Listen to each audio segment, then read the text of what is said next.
Chapter 20. 8. Federal Communications Commission.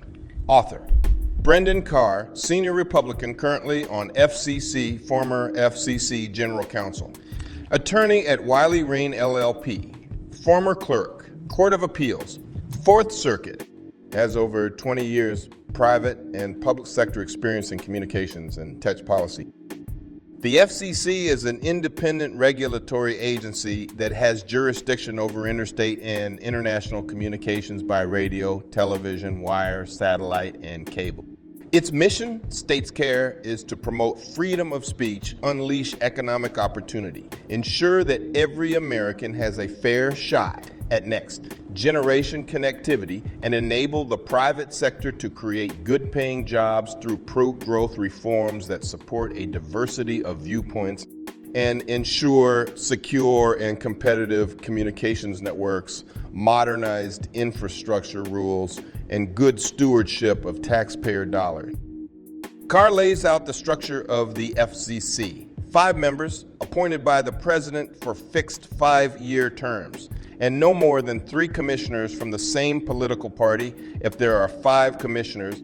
The chairperson resigns when an incoming president of a different political party is sworn in, allowing the president to nominate someone. The chairperson has more power than other commissioners, and confirmation does not require Senate confirmation. There are no term limits on commissioners. Carr enumerates matters over which FCC has power, including enforcing the Communications Act, addressing net neutrality rules and regulatory framework of broadband offerings, approving mergers that involve transfers of FCC licenses. Notably, the FCC recently facilitated the transition from 3 to 4 and now 5-day. It allocates consumer fees. Universal Service Fund, for broadband connections for rural areas, low income, libraries, and schools. He calls for FCC to change course. The primary goal is to rein in big techs, ensuring that a few dominant corporations do not continue to drive diverse political viewpoints from the digital town square.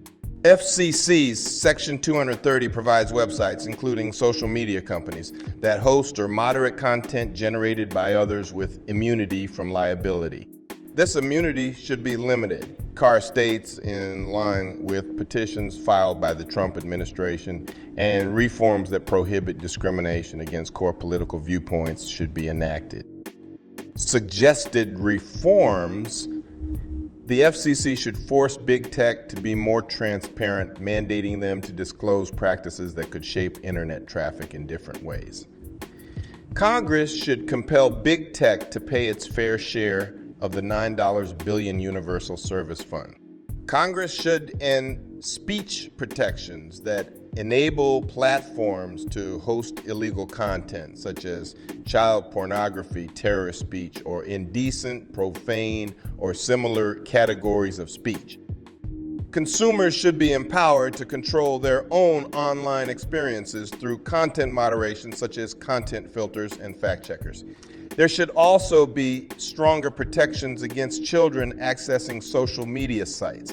The FCC should also do more to protect national security from threats posed by China, including TikTok. Communications companies with over 10 stations, companies with over 10 tertiary governments should be removed.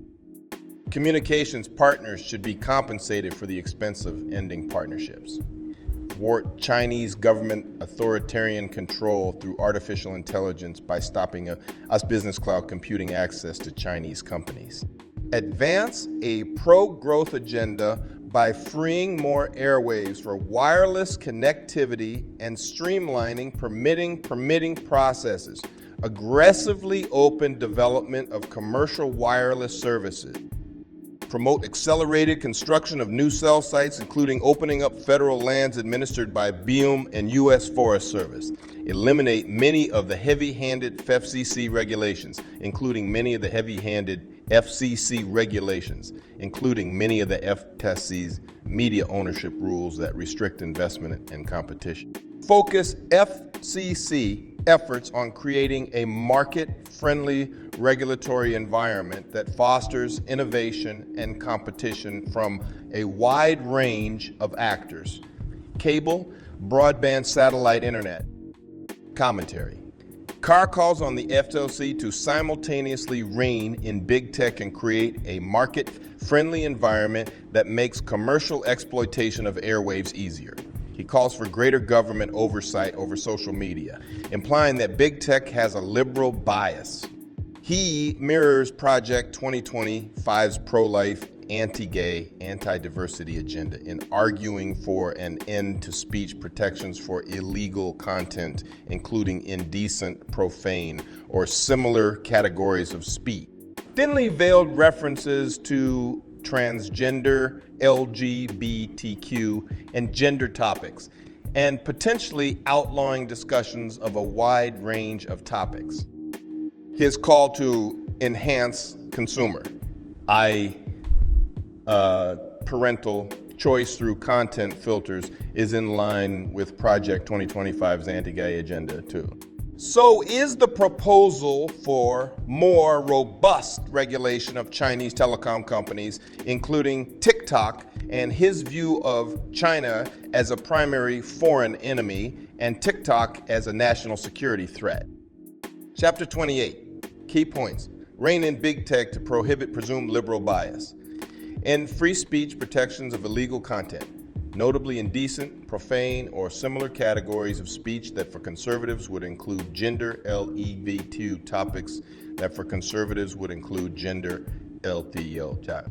More aggressive stance enabling commercial exploitation of airwaves. Protect against national security threats from China and TikTok as a platform and other foreign adversaries.